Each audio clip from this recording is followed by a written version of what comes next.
Te damos la bienvenida a nuestro espacio virtual de Casa de Dios. Y ahora te invitamos a escuchar un mensaje de fe y esperanza para tu corazón. Simón, hijo de Jonás, porque no te lo reveló carne ni sangre, sino mi Padre que está en el cielo. Y yo también te digo que tú eres Pedro, y sobre esta roca edificaré mi iglesia, y las puertas del Hades no prevalecerán contra ella. Y a ti te daré las llaves del reino de los cielos, y todo lo que atares en la tierra será atado en los cielos, y todo lo que desates en la tierra será desatado en los cielos. Entonces mandó a sus discípulos que a nadie dijesen que él era Jesús el Cristo. Entonces, esto me llamó mucho la atención porque hay veces que uno habla mucho de, los hermanos se habla mucho de Jesús, de esto, que lo otro, vamos a pedirle a Jesús, pero a veces no sabemos realmente quién es Jesús. O sea, consideramos por ahí como pensaba la gente, que es uno más, que es un profeta, que es un enviado de Dios, pero realmente no sabemos bien quién era Jesús. Pero fíjense en que solamente entre los 12 discípulos, uno solo lo reconoció quién era, que fue Pedro. Yo creo que el Señor sabía quién era Pedro, que lo conocía realmente, lo había escuchado todo este tiempo. Y fíjense en ustedes que la obra maravillosa que Dios ha hecho en esos discípulos, que en 3 años y medio que se calcula que estuvo el ministerio del Señor, a hombres que realmente sin cultura, vulgares, que tenían oficios sencillos, otros más profesionales, pero justamente Pedro era un pescador, o sea, yo creo, no sé si sabría escribir realmente o leer, pero hoy en día, la verdad que hoy la cultura que tenemos todos, más o menos tenemos todos cultura, sabemos leer y escribir, y por lo menos a veces nos juega en contra también porque queremos analizar todo lo que leemos, ¿no? Darle una explicación. Cuando uno capaz es ignorante en algunas cosas, creo que lo toma lo cree y lo acepta con fe y lo acepta mejor que uno que tiene más conocimiento, ¿no? Entonces yo pensaba, digo, ¿por qué el Señor lo llevó a ese lugar, ¿no? Porque había lugares más interesantes y más importantes para llevarlos, para hacerle esa revelación y esa pregunta a los discípulos. Y cuando yo empecé a investigar un poco y vi que ese lugar de Cesarea de Filipo dice que es un lugar muy lindo, muy pintoresco, muy verde, porque ahí nace uno de los brazos del río Jordán. Dentro de una caverna, de una cueva, nace uno de los tantos brazos que salen que forman el río Jordán. Pero también en ese lugar hay un santuario a un dios pagano, que es el dios Pan. Un dios que para la mitología era mitad hombre y mitad cabra, ¿no? Y se le adoraba. Entonces, fíjense en ustedes que en ese lugar, cuando se revela y Pedro le dice quién era, y el Señor le dice, sobre esta roca edificaré mi iglesia y las puertas del Hades no prevalecerán contra ella. O sea que le está diciendo, lo llevó a un lugar donde había paganismo, había idolatría, y le está mostrando a sus discípulos quién era él, ¿no? Y que todo lo que Pedro atare en la tierra será atado en los cielos, y todo lo que desatar en la tierra será desatado en los cielos. Y cuando habla de en esta roca edificaré mi iglesia, no se refiere a un edificio. Porque cuando vamos a la traducción en griego, no es iglesia, es eclesia. Y eclesia es un grupo de personas que forman eso.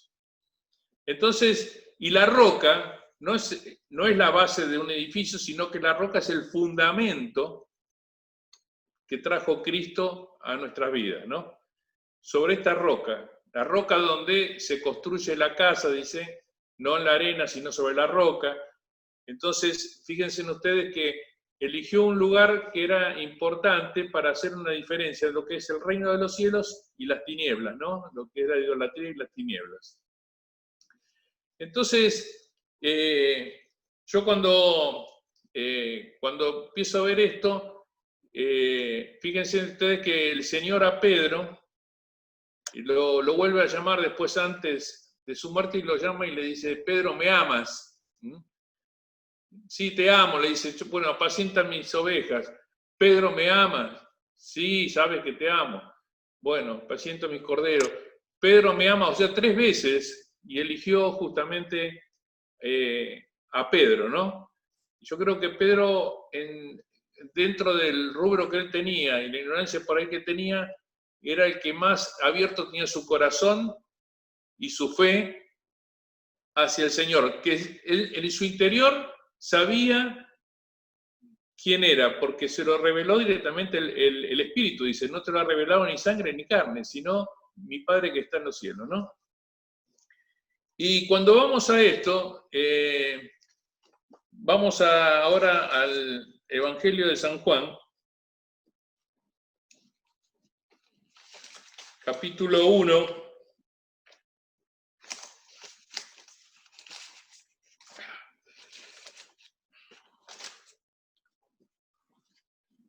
tengo la Biblia acá que tengo que... San Juan, no, 1, sí, San Juan, esperen que lo encuentro, acá, San Juan, acá está. San Juan 1, del versículo 1, dice, y en el principio era el Verbo, y el Verbo era con Dios, y el Verbo era Dios. Este era el principio con Dios. Todas las cosas por Él fueron hechas, y sin Él nada de lo que ha sido hecho fue hecho. En Él estaba la vida, y la vida era la luz de los hombres. La luz en las tinieblas resplandece, y las tinieblas no prevalecieron contra ella. Dice que hubo un hombre enviado de Dios, el cual es llamado Juan. Este vino por testimonio para que diese testimonio de la luz, a fin de que todos creyesen en él. No era él la luz, sino para que diese testimonio de la luz. Aquella luz verdadera que alumbra a todos los hombres venía a este mundo. En el mundo estaba y el mundo por él fue hecho, pero el mundo no le conoció. A los suyos vino y los suyos no le recibieron. Mas a todos los que le recibieron, a los que creen en su nombre, le dio potestad de ser hechos hijos de Dios, los cuales no son engendrados de sangre ni de voluntad de carne, ni de voluntad de varón, sino de Dios. Y aquel Verbo fue hecho carne y habitó entre nosotros, y vimos su gloria, gloria como la del unigénito del Padre, lleno de gracia y de verdad. O sea, cuando yo empiezo a buscar esto y empiezo a interiorizar un poquito más, y vemos que el Verbo, que es Jesucristo, el Verbo es Dios, Dios manifestado en carne. También vemos en un versículo, no lo busquen, yo se lo voy a leer, más o menos se lo comento en Timoteo 3:16, donde la palabra dice, indiscutiblemente grande es el misterio de la piedad. Dios fue manifestado en carne, visto por los ángeles, vivificado. Entonces yo, buscando y pensando y pidiéndole al Señor, me dio un versículo que está en Hebreos, en el capítulo 1 de Hebreos.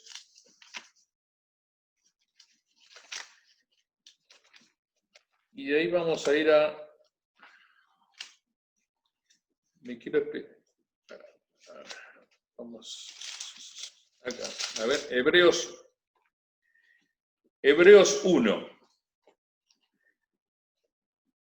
Versículo 1. Dios dice, Dios habiendo hablado muchas veces y de muchas maneras en otros tiempos a los padres por los profetas, en estos postreros días nos ha hablado por el Hijo, a quien constituyó heredero de todo y por quien asimismo hizo el universo, el cual, siendo el resplandor de su gloria y la imagen misma de su sustancia, y quien sustenta todas las cosas con la palabra de su poder, habiendo efectuado la purificación de nuestros pecados por medio de sí mismo, se sentó a la diestra de la majestad en las alturas. Amén. Entonces, yo analizando un poquito el propósito de Dios, yo hice la comparación, ¿no?, con lo que le pasaba a Dios con nosotros. Si yo tengo, por ejemplo, he encontrado a veces que tengo hormigas en el jardín, ¿no? Y veo que hacen un caminito y van y me comen las plantas, todo, y yo agarro y le empiezo a hablar, no, hormigas, no me coman las plantas porque ustedes, yo les voy a dar de comer, pero las plantas no me las coman. Las hormigas no me van a entender porque yo no soy hormiga, no hablo el idioma de las hormigas. Entonces acá leemos en Hebreos que en muchos tiempos Dios ha enviado hombres a hablarle a la humanidad. Ha enviado profetas, ha enviado maestros, pero ¿qué hacían? Algunos los mataban, otros los sacaban, los echaban, porque no le creían. Entonces, cuando Dios no hace nada al azar, hay un versículo. A ver, lo tengo acá.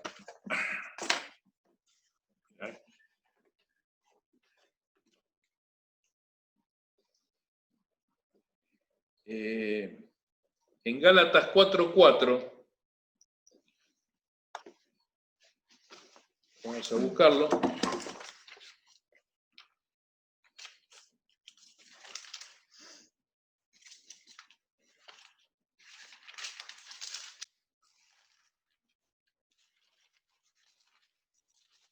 Gálatas 4, versículo 4, dice, pero también digo, entre tanto que le... No, perdón. Gálatas... no, acá está. Pero cuando vino el cumplimiento del tiempo, Dios envió a su Hijo, nacido de mujer y nacido bajo la ley, para que redimiese a los que estaban bajo la ley, a fin de que recibiesen la adopción de hijos. Y por cuanto sois hijos, Dios envió a vuestros corazones el espíritu de su Hijo, el cual clama Abba Padre. Así que ya no eres esclavo, sino hijo, y si hijo también heredero de Dios por medio de Cristo. Entonces, fíjense en ustedes que Dios envió muchos hombres para que nos pudieran convencer y hablar y conocerlo a Él. Por eso Dios se manifestó de distintas formas de acuerdo a las dispensaciones. Dios se manifestó como Dios creador en el Antiguo Testamento. Y cuando Él crea el universo, crea la humanidad, crea los animales, divide el cielo de las aguas y convierte el cielo y la tierra y crea los animales y crea al hombre, y dice que lo coloca al hombre en un huerto, en el huerto del Edén. Y en el huerto del Edén, fíjense ustedes que lo interesante es que puso toda clase de árboles que podía comer, pero Dios le dijo al hombre, dice, hay dos árboles que no podés comer, que es el del árbol de la vida y el de la ciencia, de la sabiduría, del bien y del mal. Fíjense ustedes, y ahora yo sacando las conclusiones digo, ¿por qué el hombre comió de ese árbol, no? Teniendo el otro. Porque el hombre hasta ese momento era eterno, no le interesaba el árbol de la vida. Porque cuando Dios crea todo, como creó los ángeles también son eternos, el hombre también era eterno. Pero del momento que dice que comiera de ese árbol, morirás. Entonces el hecho de haber comido de la sabiduría, de la ciencia, del bien y del mal, ahí comenzó la muerte a la humanidad. Porque originalmente el hombre tenía que ser eterno. Por eso, si no, ¿por qué? Yo directamente, si hoy nos ponen un árbol para elegir, uno que elige el árbol de la vida. porque sabe que nosotros tenemos un límite, tenemos una vida, un proceso y una etapa de vida que tenemos en este tiempo de que nacemos hasta que morimos. Entonces, si vemos que hay cosas que duran miles y miles de años, que encuentran, y tiene 5.000 años, 40.000 años, no sé, 5 millones de años, dicen, encuentran cosas, y el hombre tiene una etapa de vida que a lo sumo ponemos 70, 80, 90, poner hasta 100, pero lo mínimo. ¿Qué propósito tiene la vida? Uno se hace un pensamiento de decir, ¿qué propósito tiene la vida, no? Entonces, cuando uno comprende que pasar por esta vida es la oportunidad que tenemos para reconciliarnos con Dios, y es la oportunidad que Dios nos está dando, ¿para qué? Para volver a ser como en el principio, a volver a ser eterno. O sea que del momento que aceptamos a Él, volvemos a recuperar lo que perdimos en el huerto del Edén. Por eso yo digo, el que nace una vez, muere 2 veces. Pero el que nace 2 veces, muere una sola vez. El que nace de carne de la madre, o sea, de un vientre, muere una vez, pero si no consigue y no se reconcilia con Dios, va a morir otra muerte más, que la muerte eterna. Pero si yo, que nací de un vientre, y acepto a Jesucristo como mi Salvador, me bautizo, como dice la palabra, entonces, ¿qué hago?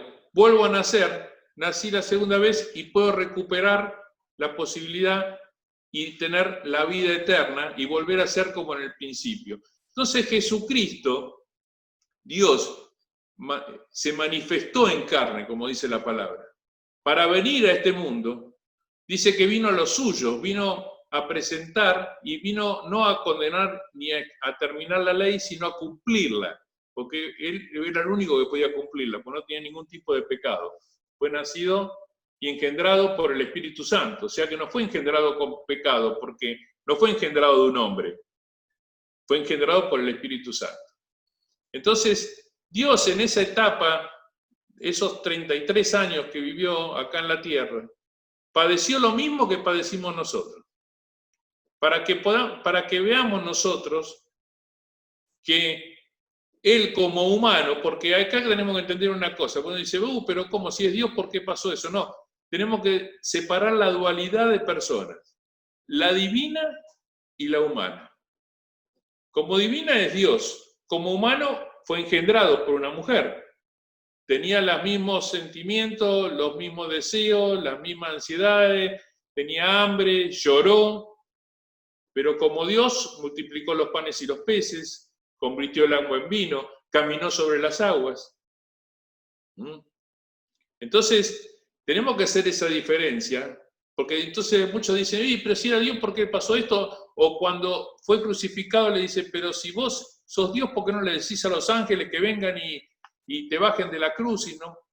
Pero Él tenía que padecer, y nosotros tenemos que experimentar lo que vivimos nosotros.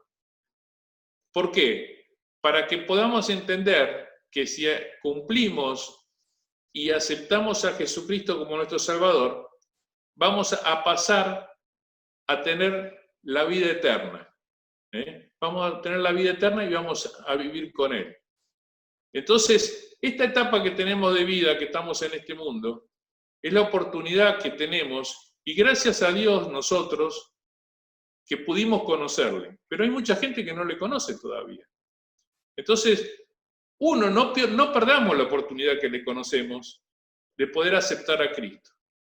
Dice, el que creyere será salvo. Entonces, fíjense en ustedes que en Pentecostés, cuando el Señor después que murió, ascendió y apareció a sus discípulos, y fíjense que había discípulos que dudaban.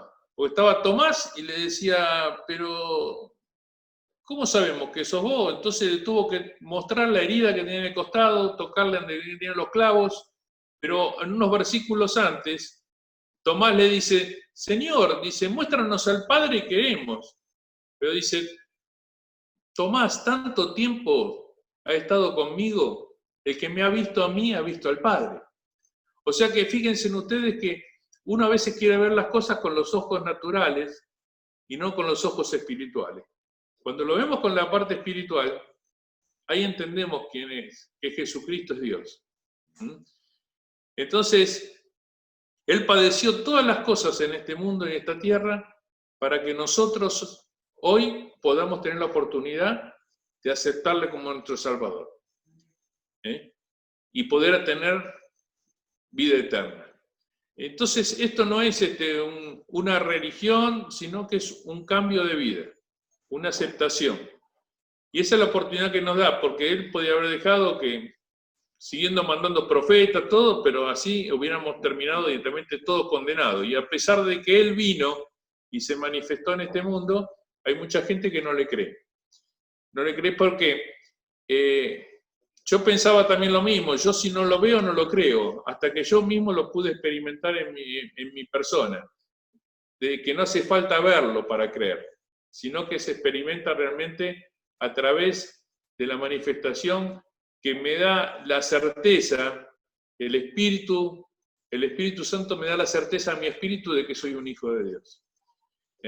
Y eso se logra a través de la palabra, compartiendo, leyendo, investigando, buscando, preguntando, y Dios le va abriendo a uno el entendimiento. Fíjense en que en uno de los versículos, si no me equivoco, en Lucas, en un momento el Señor le dice, le tuve que abrir el entendimiento a los discípulos.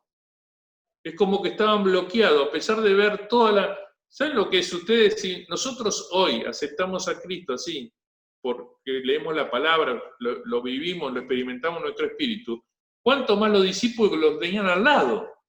Y sin embargo, fíjense en que algunos dudaban, no estaban muy seguros. Por eso el versículo que leímos al principio, cuando le pregunta al Señor, ¿quién dicen que soy yo? Fíjense que la gente pensaba que era un profeta, que era Elías, que era venido, pero el único que realmente lo reconoció fue Pedro, porque dice que no se lo reveló por todo el conocimiento de haberlo visto y el conocimiento que puede haber tenido Pedro, sino que se lo reveló el Espíritu. Tú eres el Cristo, el Hijo del Dios viviente.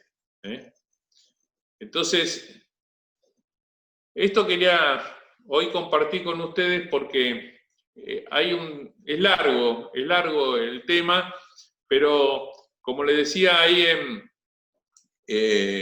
para finalizar ahí en Pentecostés, cuando ellos estaban en el aposento alto, porque el Señor le dijo, no salgáis todavía a predicar hasta que no reciban el Espíritu Santo. Dice que cuando estaban en el aposento alto se derramó el Espíritu sobre ellos y comenzaron a hablar en otras lenguas.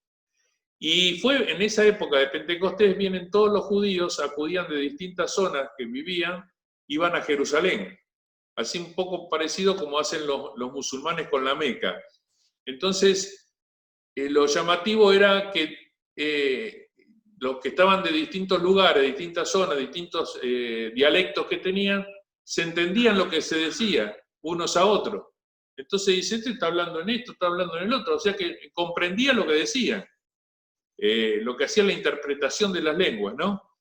Y fíjense en que en un discurso que dio Pedro, en ese día se convirtieron 3.000. Y hoy se necesitan 3.000 discursos para convertir a uno. Entonces, fíjense en lo que fue, ¿no? Lo que es el derramamiento del Espíritu Santo. Cuando Dios quiere obrar y tocar a las personas en su corazón, el quebrantamiento hace que lleguen y acepten a Jesucristo, ¿no? Y ahí, cuando vieron la gran multitud que se convirtió, dice, ¿y ahora qué haremos? ¿Qué hacemos ahora? Pues se encontraron con todo ese grupo. Y bueno, bautícense, los bautizaron en el nombre de Jesús y comenzó una iglesia, un grupo de gente, de hermanos, y aprovecharon esa oportunidad para repartirse por todos los lugares donde ellos vivían. Unos venían de Roma, otros de Grecia, otros de Palma, otros de distintos lugares, fueron llevando la palabra, fue como una explosión ese día de la palabra de Dios, ¿no? Y así llegó, hasta hoy en día llegó a nosotros, que estamos en distintos lugares. Entonces, eso es lo que quería compartir con ustedes, ¿no? Esto da para más, pero bueno, esto es un resumen, un poco para compartir, ¿no? Para entender un poquito. No sé si alguien quiere compartir algo también o preguntar. Si lo podemos responder.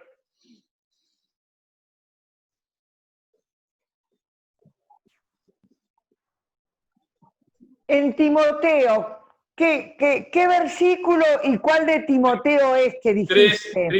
Primera de Timoteo, 3:16. Eso.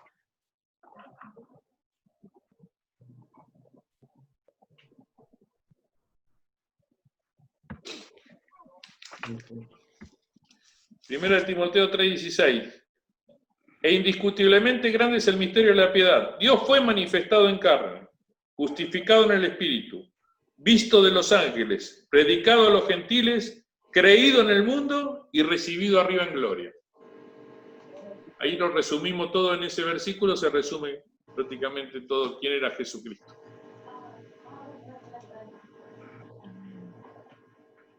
Y qué revelación que tuvo Pedro de la persona de Jesucristo, que él tuvo una muerte de mártir, ¿no? Es decir, por no negar lo que él había visto y oído, y esa revelación que tuvo de la persona de Jesús, murió, su muerte fue crucificado, dicen los historiadores, que lo crucificaron y él dijo, si me van a crucificar, quiero que me crucifiquen dado vuelta, porque no quiero morir de la misma manera que murió mi Salvador. Sí, cabeza abajo. Exactamente, esas fueron palabras que quedaron anotadas por los historiadores y confirmadas, ¿no? Es decir, no es que eso es un cuento, un mito, y no solamente esa revelación la tuvo Pedro solo, sino todos los seguidores, el resto de los discípulos de Jesús, todos tuvieron una muerte de mártir, dieron su vida por lo que habían vivido, experimentado y entendido del amor de Dios. Entonces, digamos, el costo más alto que un ser humano puede dar por una creencia, por una convicción, por una experiencia. Los políticos te vienen a convencer de una manera, pero cuando las papas salen desaparecen todos. Nadie sostiene normalmente el argumento. Bueno, pero Cuando cualquier otro orador abiertamente también, pero esta gente llegó a pagar el precio más alto que un ser humano puede pagar por testimonio de la veracidad de lo que habían vivido, experimentado y habían conocido, que era conocer al mismo Jesucristo, ¿no? Pero fíjate Hernán, que para que veamos que son humanos, que eran humanos, y a pesar de la revelación que tuvo Pedro delante del Señor, un poco más adelante, después cuando le toca el momento de padecer y sufrir, el Señor dice, ahora tenemos que ir a Jerusalén, porque me esperan allá y tengo que ser condenado, esto que el otro. Pedro le dice, pero Señor, que no te acontezca eso, evita que te acontezca eso, apártate de mí, Satanás, le dijo. O sea que en un momento, antes le había dicho que le había revelado quién era, ¿no? Que era la piedra que iba a fundar la iglesia, en el fundamento de lo que había, la revelación que tuvo. Y al poco tiempo lo está reprendiendo, apártate de mí, Satanás, porque quería que evitara que le pasara lo que le pasó al Señor.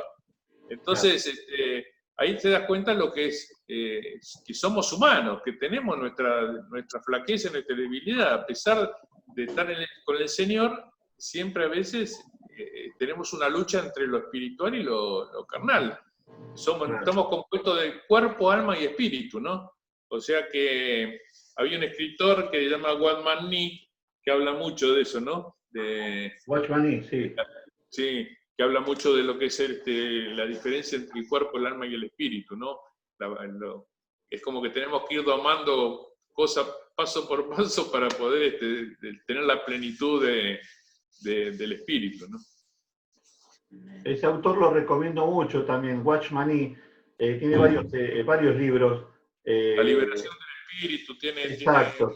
En ese habla del hombre interior y que tiene que ir, digamos, la parte de afuera nuestro ir muriendo y el interior creciendo día a día. Está muy interesante y muy bueno. Lo recomiendo, la lectura de este libro la recomiendo porque uno aprende muchísimo. ¿Alguien tiene alguna pregunta para hacer Leo. sobre este tema? Leo. Sí. Leo.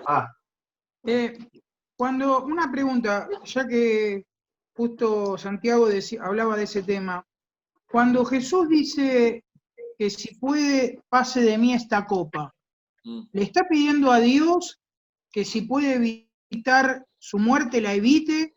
Porque después le dice, pero como que le da a entender a Dios que si es su voluntad, que la va a hacer, ¿no? Pero le está pidiendo a Dios que si pudiera evitar pasar por todo eso, lo evite. Claro, no. Ahí está lo que yo dije antes, la dualidad de persona, la divina y la humana. Como hombre, padeció y sufrió los dolores, el escarnio que le hicieron, tuvo hambre, tuvo sed, lloró, cuando fue la muerte de Lázaro, lloró. Pero como Dios, como dije, multiplicó los panes y los peces, caminó sobre el agua, dio vista a los ciegos, resucitó muertos, resucitó a Lázaro. Entonces, ahí está la dualidad de persona. Entonces, porque algunos se preguntan, ¿y cómo si era Dios? ¿Por qué murió? Pero lo que murió es la parte de la carne. Es ¿cómo puedo decir? Como el disfraz que se puso Dios